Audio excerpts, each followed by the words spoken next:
Hello everyone, my name is Jyoti Rana and I am assistant professor in St. Andrews Institute of Technology and Management, and today we are going to study about the primary and backup protection.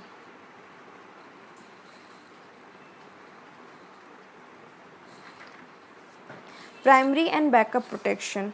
अब किसी भी system में जब protective system use किया जाता है, power system में जब प्रोटेक्टिव रिलेइंग इक्विपमेंट्स यूज़ किए जाते हैं तो उसको दो कैटेगरीज में डिवाइड किया जाता है, primary protection and backup protection. So primary protection क्या है? प्राइमरी प्रोटेक्शन नाम से पता चल रहा है, प्राइमरी मतलब सबसे पहले। सो प्राइमरी प्रोटेक्शन मेरी फर्स्ट लाइन्स ऑफ डिफेंस है, जिसको यूज़ किया जाता है सिस्टम को प्रोटेक्ट करने के लिए जब भी सिस्टम में कोई फॉल्ट अकर होता है। ठीक है, तो primary system is the first line of defence and it is responsible to protect all the power system elements from all types of fault. Then backup protection को हम यूज़ क्यों करेंगे? जैसे बैकअप का मतलब है जब मेरी प्राइमरी इक्विपमेंट्स जो मेरे हैं प्रोटेक्शन के अगेंस्ट, ठीक है, वो फेल हो जाएं, उस टाइम पे यूज़ की जाती है backup protection. The backup protection comes into play only when the primary protection fails.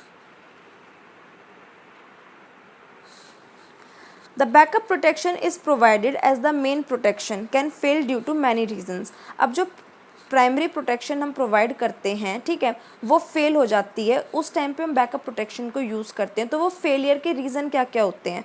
Primary protection के फेलियर के रीजंस क्या क्या हैं? सबसे पहले failure in circuit breaker faulty section को हेल्दी सेक्शन से आइसोलेट करता है ड्यू टू सम रीज़न, मतलब उसकी अगर आर्क इंटरप्ट ना हुई, उसमें आर्क कॉन्टीन्यूसली रही, अगर आर्क कॉन्टीन्यूसली रहेगी तो वो बाकी सेक्शंस को भी डैमेज कर देगा, बाकी सिस्टम को भी डैमेज कर देगा। सो failure of circuit breaker.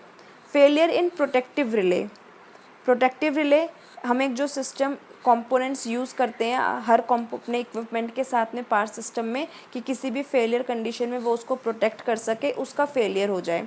Tripping circuit, अगर मेरा सर्किट ट्रिप ही नहीं करेगा तो सर्किट ब्रेकर को पता ही नहीं चलेगा कि सिस्टम में फॉल्ट अकर हुआ है और वो अपने कॉन्टैक्ट्स ओपन नहीं करेगा हेल्दी सेक्शन को फॉल्टी सेक्शन से अलग करने के लिए। Failure in DC tripping voltage, loss of voltage और current supply to the relay. So ये सब फेलियर्स मेरे सिस्टम में होते हैं, इसका मतलब है कि किसी एक तरीके से जो मेरा प्राइमरी प्रोटेक्शन है वो मेरा फेल हो गया और उस कंडीशन में मुझे बैकअप प्रोटेक्शन को यूज़ करने की ज़रूरत है। So when the primary protection is made inoperative and the maintenance purpose, the backup protection acts like a main protection. जब प्राइमरी प्रोटेक्शन मेरा इनऑपरेटिव हो जाता है किसी भी मेंटेनेंस पर्पस के लिए, या फिर वैसे उसमें कोई सिस्टम फेलियर हो जाए, सो उस टाइम पे जो मेरी बैकअप प्रोटेक्शन है वो मेन प्रोटेक्शन की तरह काम करती है। The arrangement of the backup protective scheme should be such that the failure in main protection should not cause the failure in backup protection as well.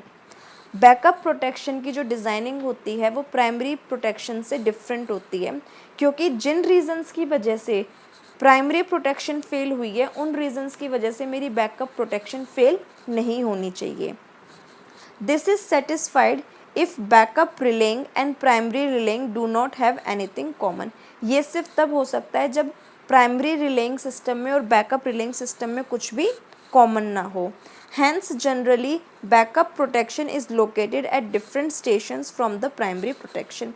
इसलिए जो बैकअप प्रोटेक्शन होती है उसको पावर सिस्टम में डिफरेंट लोकेशंस पे place किया जाता है प्राइमरी लोकेशंस के कंपैरिजन में।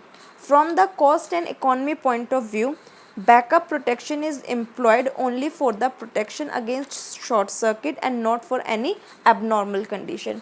अब कॉस्ट एंड इकोनॉमी को मेंटेन करते हुए जो बैकअप प्रोटेक्शन यूज़ की जाती है वो सिर्फ शॉर्ट सर्किट कंडीशंस के लिए यूज़ की जाती है, किसी भी एबनॉर्मल फॉल्ट के अगेंस्ट बैकअप प्रोटेक्शन को यूज़ नहीं करते हैं।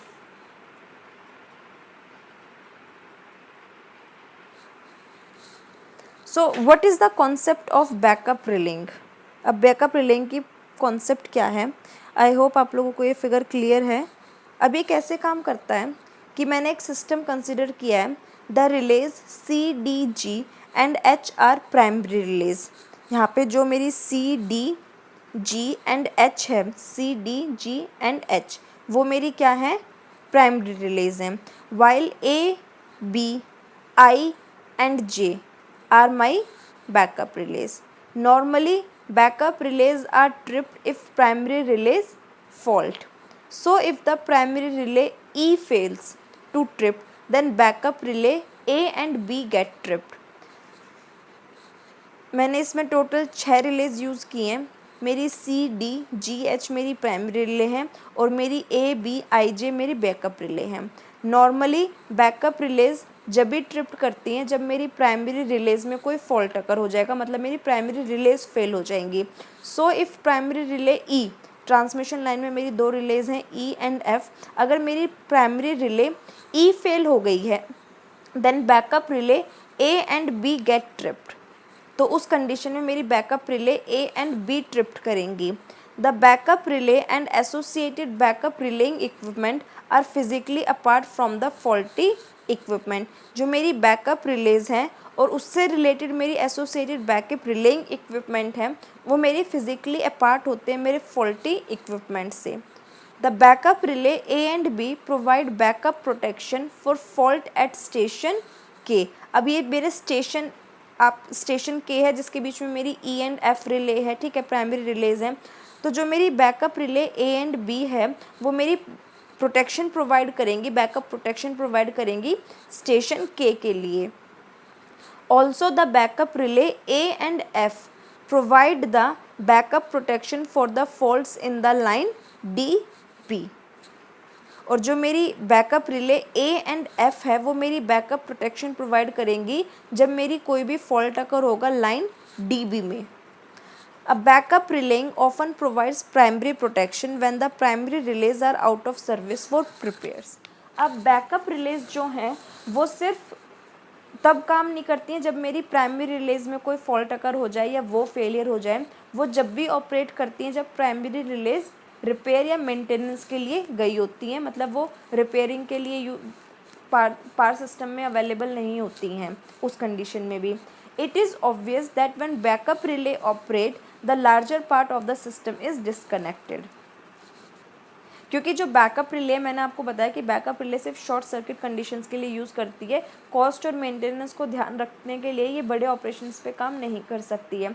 सो जब बैकअप रिलेज ऑपरेट करती है तो larger part of the system को डिस्कनेक्ट कर दिया जाता है क्योंकि उसका फोकस सिर्फ उस फॉल्टी सेक्शन की तरफ होता है जहाँ पे कि वो आगे की तरफ ना जाके हेल्दी पार्ट को आइसोलेट करे. तो वो पूरे सिस्टम को प्रोटेक्ट ना करके सिर्फ उसी जोन में काम करती है. The important requirement of the backup relaying is that it must operate with sufficient time delay so that the primary relaying is giving a chance to operate. अब बैकअप प्रोटेक्शन कैसे काम करती है कि जब सिस्टम में फॉल्ट अकर होता है, ठीक है, तो एक मिनिमम टाइम लेके चला जाता है कि इस टाइम में प्राइमरी रिले अपना ऑपरेशन परफॉर्म कर देगी. बट अगर उस टाइम पीरियड में प्राइमरी रिले अपना ऑपरेशन परफॉर्म करने में फेल हो जाती है, एक फिक्स्ड ड्यूरेशन होती है हर सिस्टम के अकॉर्डिंग, अगर उस टाइम के अकॉर्डिंग प्राइमरी रिले अपना ऑपरेशन परफॉर्म करने के लिए फेल हो जाती है, सो उस कंडीशन में बैकअप रिलेज ऑपरेट करती हैं. When fault occurs, both the type of relays start relaying operation, but primary is expected to trip first and backup will then reset without having had time to complete its relaying operation.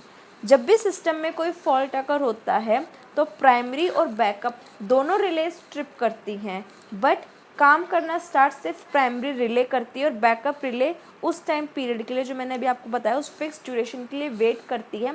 अगर उस fix duration में fault clear हो जाता है तो backup relay again open हो जाती है, मतलब अपने ऑपरेशन को ऑफ कर देती है. अदरवाइज देन बैकअप रिले उस फॉल्ट को क्लियर करती है. When the given set of relays provide the backup protection for several adjacent system elements, then the slowest primary relaying of any those will determine the necessary time of delay of the given backup relays. So I hope आप लोगों को backup relay concept समझ में आया होगा कि backup relay किस conditions में और कैसे काम करती है.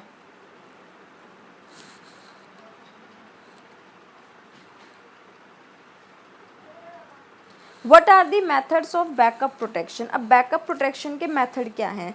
सबसे पहले relay breakup protection. Relay breakup protection क्या होती है? In this scheme, a single breaker is used by both primary as well as backup protection, but the two protective systems are different.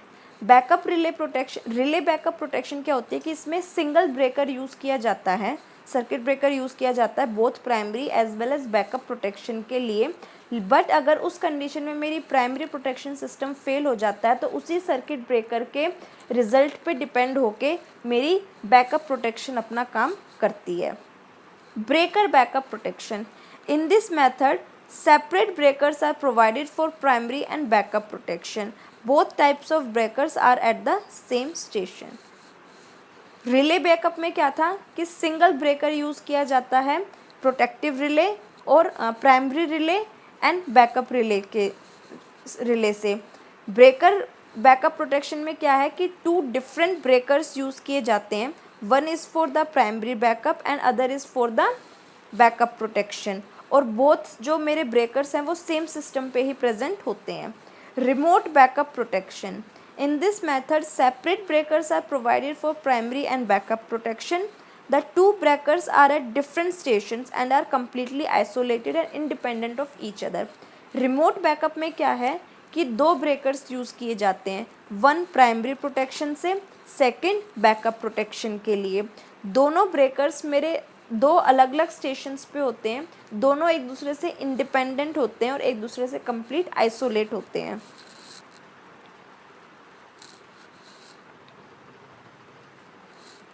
Centrally coordinated backup protection, centrally coordinated backup protection क्या है कि इन this method primary protection is at various stations. इस method में primary protection जो होती है वो मेरे वेरियस स्टेशंस पे होती है। It is central control room and backup protection for all the stations is at central control room. इसमें जो प्रोटेक्शन प्रोवाइड करवाई जाती है वो सेंट्रल रूम के थ्रू प्रोवाइड कराई जाती है। Central control room continuously inspects the load flow and frequency in the system. अब सेंट्रल कंट्रोल रूम जो है वो कॉन्टीन्यूसली इंस्पेक्ट करता रहता है कि लोड फ्लो कैसे हो रहा है, फ्रिक्वेंसी सिस्टम में मेंटेन है कि नहीं है। If any element of the part of the system fail, load flow gets affected which is sent by the control room. अब अगर किसी भी सिस्टम के पार्ट में फॉल्ट अकर होगा तो उसकी लोड फ्लो क्या है वो इफेक्ट होगा, जिसको कि कंट्रोल रूम सेंस कर लेगा। The control source consist of a digital computers which decides the proper switching action. अब कंट्रोल सोर्स क्या करता है कि वो डिजिटल कंप्यूटर्स को यूज़ करता है, वो डिसाइड करते हैं कि प्रॉपर स्विचिंग ऑपरेशन क्या है, कि किस टाइम पे किस इक्विपमेंट को ऑफ करना है। This method is also called centrally controlled backup protection. ठीक है, अब ये कैसे काम करता है सेंट्रली कोऑर्डिनेट बैकअप प्रोटेक्शन। ये कैसे काम किया कि प्राइमरी बैकअप तो मैंने अपने सर्किट ब्रेकर्स, अपने रिलेज, अपने ट्रिप कॉल्स हर जगह पावर सिस्टम में यूज़ की हुई हैं, ट्रांसमिशन लाइन पे यूज़ की हुई हैं, बट उसके साथ में एक मेरा सेंट्रली कंट्रोल रूम भी है, वहाँ पे मैं हर इक्विपमेंट का लोड फ्लो एंड उसकी फ्रिक्वेंसी चेक कर रही हूँ। ठीक है, अब जैसे ही सिस्टम में फॉल्ट अकर हुआ तो वो एक कंट्रोल रूम को पता कैसे चलेगा कि जैसे ही किसी भी इक्विपमेंट का लोड फ्लो चेंज होता है, ठीक है, तो वो सेंस कर लेगा मेरा कंट्रोल रूम। और कंट्रोल रूम के अंदर डिजिटल कंप्यूटर्स होते हैं जो डिसाइड करते हैं कि मुझे किस टाइम पे किस इक्विपमेंट को डिस्कनेक्ट करना है या उसकी वर्किंग को ऑफ करना है, ताकि वो जो फॉल्ट करंट है उसके थ्रू फ्लो करके बाकी इक्विपमेंट्स को अफेक्टेड ना करें। सो इस कंडीशन में जो मेरा कंट्रोल रूम है वो एक तरीके से बैकअप प्रोटेक्शन की तरह काम करता है। सो आई होप आप लोगों को primary and backup protection and methods of backup protection and concept of backup protection समझ में आया होगा। Still if you have any doubts regarding these topics then please do ask me. Thank you.